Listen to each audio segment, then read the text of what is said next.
आशा करता हूं आप सब बहुत अच्छे होंगे। मेरा नाम है सिद्धांत अग्निहोत्री, स्टडी ग्लोस पे आपका बहुत बहुत स्वागत है।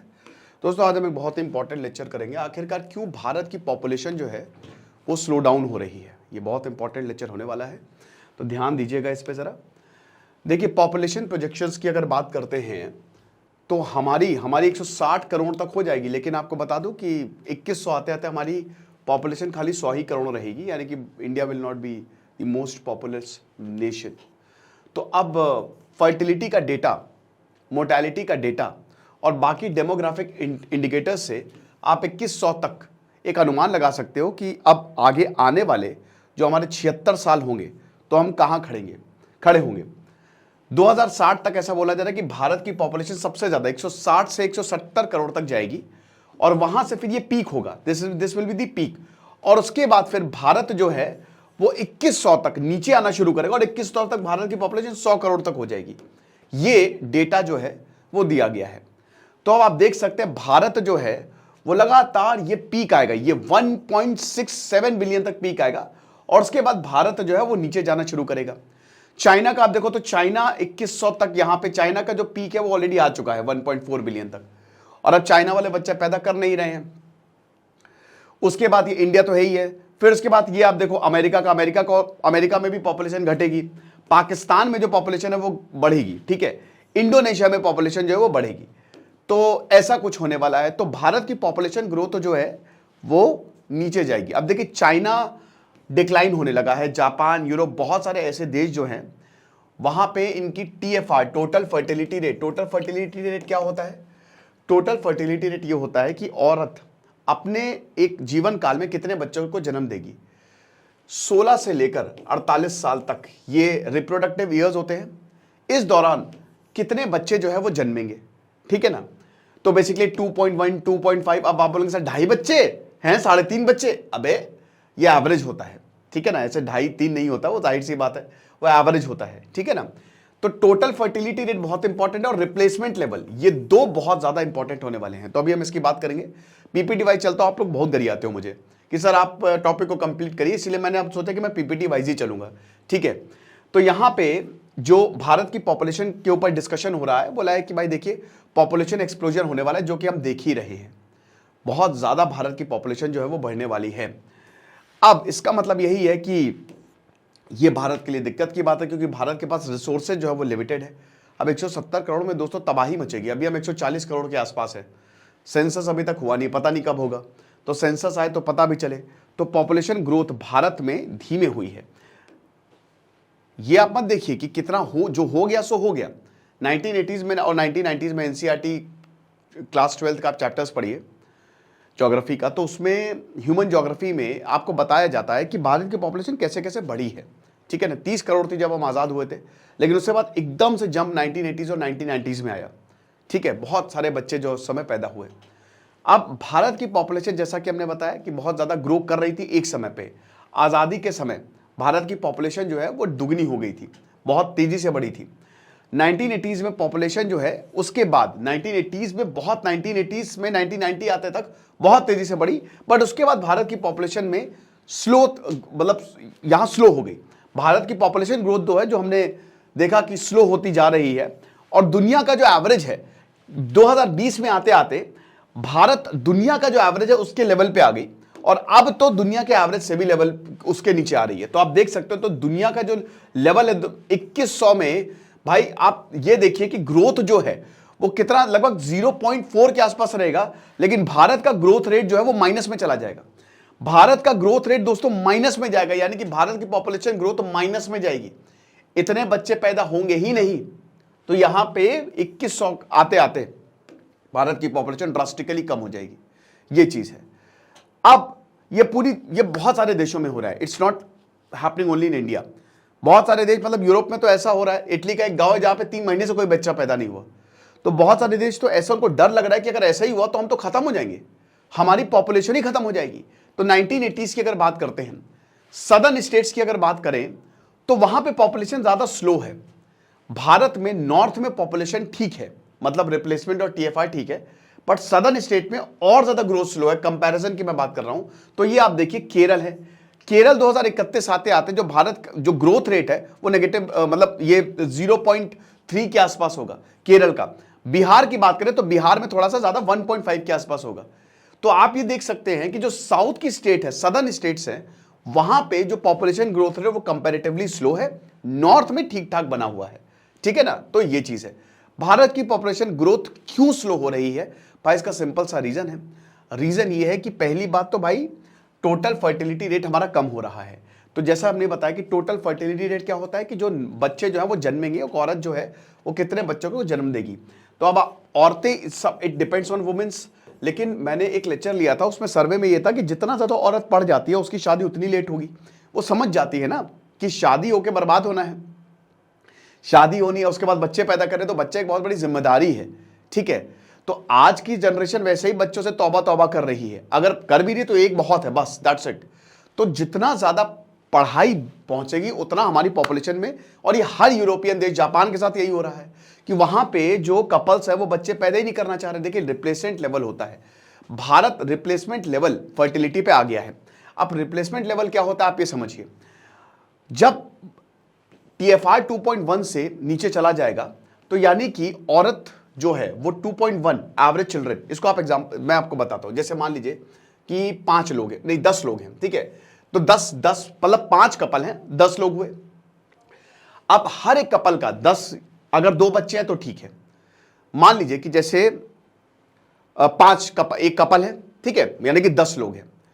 तो अब उन 10 लोगों में हर एक कपल के, मतलब 5 कपल के 2 बच्चे हुए, यानी कि 10 बच्चे हो गए। समझ रहे हैं आप, इसको मैं ऐसे ड्रॉ करता हूं यार, चलिए 2, ये 2 कपल हैं, ठीक है, 1 2। अब इनके अगर 2 बच्चे हुए, ठीक है, एक मुन्नी एक मुन्ना प्यारा सा, इनके भी 2 बच्चे हुए। तो अब ये क्या हुआ, जब ये दोनों मरेंगे, मतलब 4 बच्चे टोटल मिला दो तो 4 हो गए ना, और ये 4 लोग हैं, तो यानी कि क्या हुआ, 4 ये लोग जब मर जाएंगे इनके माँ बाप, तो इनके जो 2 बच्चे हैं टोटल 4, वो इनको रिप्लेस कर लेंगे। समझ गए, ये होता है आपका रिप्लेसमेंट लेवल। अब मान लो ये 2 कपल हैं, इनके एक ही बच्चा हुआ, तो यानी कि टोटल फर्टिलिटी रेट कितना हुआ, 1। इन दोनों का टोटल फर्टिलिटी रेट 1 हुआ, ठीक है। होना 2 से ऊपर चाहिए, क्यों होना चाहिए, ताकि वो रिप्लेस कर सके, लेकिन इनका 1 ही है। तो अगर एक फर्टिलिटी रेट है इनका, तो क्या हुआ, इनके एक ही बच्चा हुआ।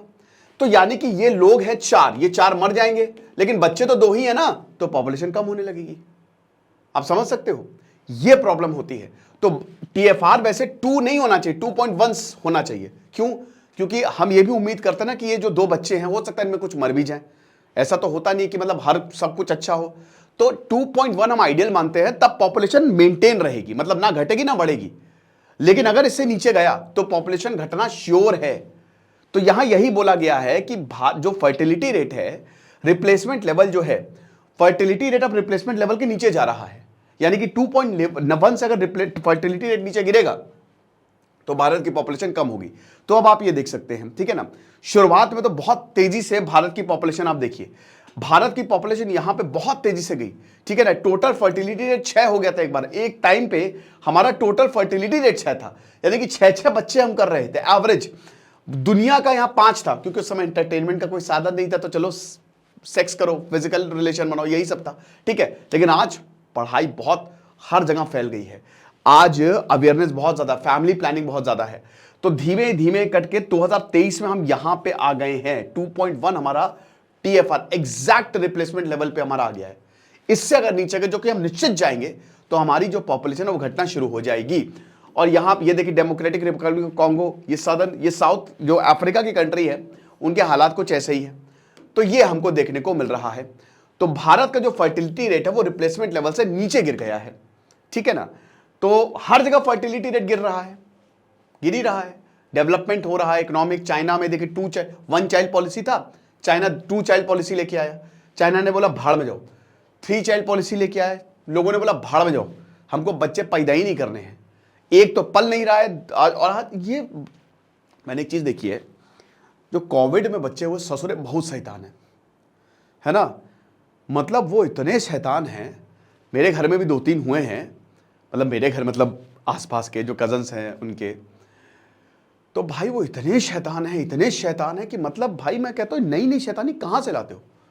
मेरा लैपटॉप मैंने खोल के रखा था, आया पानी डाल दिया, फिर हंस रहा है कि मजा आई मजा आई। हमने कहा यार ये कोविड जो है तो वही बता रहे हैं कि इतने शैतान बच्चे वैसे भी पालना बस की नहीं होती है। तो सदर्न और वेस्टर्न स्टेट्स की बात करें तो टीएफआर ऑलरेडी रिप्लेसमेंट लेवल से नीचे चला गया है। साउथ और वेस्टर्न स्टेट्स में आप ये आपको ज्यादा देखने को मिलेगा। अर्बन एरियाज की बात करें तो फर्टिलिटी बहुत ही ज्यादा, भाई जाहिर सी बात है कि जैसे अर्बन महाराष्ट्र है, यहां पे जर्मनी से नीचे चला गया फर्टिलिटी रेट। तो आप समझ सकते हो कि कुछ राज्यों में तो आप ये देखो 2.1 आपका फर्टिलिटी रेट होना चाहिए, ये रिप्लेसमेंट लेवल के तब आप आएगा कि आपकी पॉपुलेशन आपको रिप्लेस कर लेगी।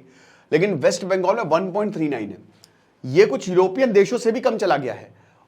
आंध्र प्रदेश में 1.47 है, महाराष्ट्र में 1.50 है, जर्मनी का 1.53 है, जर्मनी का 1.53 है, वेस्ट बंगाल का 1.39 है, जापान का 1.30 है, आंध्र का 1.47 है, नॉर्वे का 1.50 है। यानी कि भारत के कुछ राज्य तो स्पेशली अर्बन शहर वाले जो हैं वो तो बच्चे पैदा ही नहीं कर रहे हैं। उनको पता है ना भाई खर्चा बहुत होता है।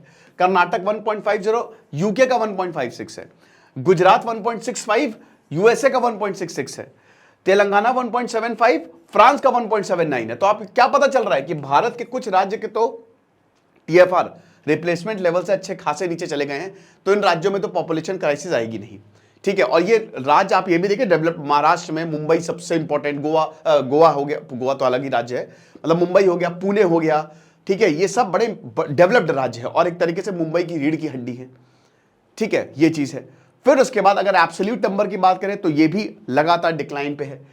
देखिए एनुअल बर्थ जो है वो 15 मिलियन के आसपास होगी 2100 आते आते। अभी हम तकरीबन यहां पे खड़े हुए हैं, 2020 में खड़े हुए हैं, तो अभी तो ठीक है, एनुअल बर्थ 2 करोड़ के आसपास 2 करोड़ के आसपास हो रही है। लेकिन ये तो देखिए डेथ्स और ये डेथ मोर्टेलिटी रेट और बर्थ रेट बड़ा इंपॉर्टेंट है। तो भारत का मोर्टेलिटी रेट जो है वो बढ़ जाएगा। अब ये देखिए ये जो क्रॉस सेक्शन है ना इक्वल, आप देख सकते हो ना, ये जहां पे कोइंसाइड करता है, ये सबसे इंपॉर्टेंट यही रहता है कि कहां कोइंसाइड कर रहा है। तो 2060 तक हम ये देख सकते हो ना, ये डेथ और बर्थ ये इक्वल हो जाएंगे, एनुअल डेथ्स और एनुअल बर्थ इक्वल हो जाएंगे। उसके बाद डेथ्स ज्यादा होंगी और बर्थ कम होगा। अभी क्या हो रहा है, अभी हम यहां पे हैं, अभी डेथ कम हो रही है, बर्थ ज्यादा हो रहा है। क्यों? क्योंकि आज मेडिकल फैसिलिटी बहुत ज्यादा है। एक समय पे जब भारत आजाद हुआ था तो भारत की जो एक्सपेक्टेंसी लेवल था वो 30-32 के आसपास था, आज वो 69, क्योंकि भाई मेडिकल इंफ्रास्ट्रक्चर बड़ा है। बच्चा जब पैदा होता है वल्नरेबल होता है तो बहुत सारे इंजेक्शन उसको ठोके जाते हैं कि भाई बच्चा बचा रहे, वैक्सीन्स लगाई जाती हैं। लेकिन ये आगे आने वाले समय में आप बोलेंगे सर ये तो मेडिकल इंफ्रास्ट्रक्चर और अच्छा होगा, तो सर आप कैसे कह सकते हो जब मेडिकल इंफ्रास्ट्रक्चर अभी तो, क्योंकि भाई ये 2024 में हम खड़े हुए हैं, 2040 आते आते तो पता नहीं कौन कौन सी दवाइयां बन जाएंगी, इंसान को अमर ही बना दे। तो मौत कम होगी ना, बर्थ ज्यादा होगा, तो फिर पॉपुलेशन कैसे गिर रही है? ये तो आपका लेक्चर कॉन्ट्राडिक्टरी हो गया। नहीं हुआ भाई, डेथ तो होंगी ही होंगी, ऐसा तो है नहीं, लेकिन बर्थ नहीं होंगे। वही तो बता रहे ना कि टीएफआर टोटल फर्टिलिटी, लोग बच्चे ही जब पैदा नहीं करेंगे तो डेथ तो होंगी होंगी। और यही आपको यहां पे प्रेवलेंट देखने को, इसका प्रेवलेंस जो है वो देखने को मिल रहा है। तो एजिंग और मोर्टेलिटी भी इसका बहुत ही इंपॉर्टेंट, जैसा कि हमने बताया कि ये रोल है। लेकिन भारत अभी भी एक यंग कंट्री है, लेकिन आगे आने वाले 76 साल में शायद भारत यंग कंट्री नहीं रहेगा। मीडियन एज 30 के आसपास है। तो मीडियन एज अगर हम भारत की बात करें तो भारत 2100 में भारत की मीडियन एज जो है ना वो अमेरिका के बराबर हो जाएगी, मतलब 45 साल, यानी कि हम भी एक बूढ़े देश में आ जाएंगे। अभी तो वी आर क्वाइट यंग। अगर अभी हम इंडिया की बात करें ना तो बहुत अच्छी खासी 28 साल के आसपास हैं जो हमारी मीडियन एज है, तो इंडिया इज यंग कंट्री। तो ये चीज है, ठीक है ना। बाकी आप एनुअल पॉपुलेशन चेंज की अगर बात करें तो ये भी 2100 में नेगेटिव चला जाएगा। तो अभी तो ग्रोथ में है सब कुछ, लेकिन 2100 में आसपास ये बहुत नीचे, यानी कि हर साल जो है भारत की पॉपुलेशन घटेगी। तो ये लेक्चर था, आई होप आपने समझ लिया होगा, देख लिया होगा। बहुत इंपॉर्टेंट है ये जीएस पेपर 1 और जीएस पेपर 3 के लिए। खुश रहिए, पढ़ते रहिए। देश सिद्धांत अग्निहोत्री साइनिंग ऑफ।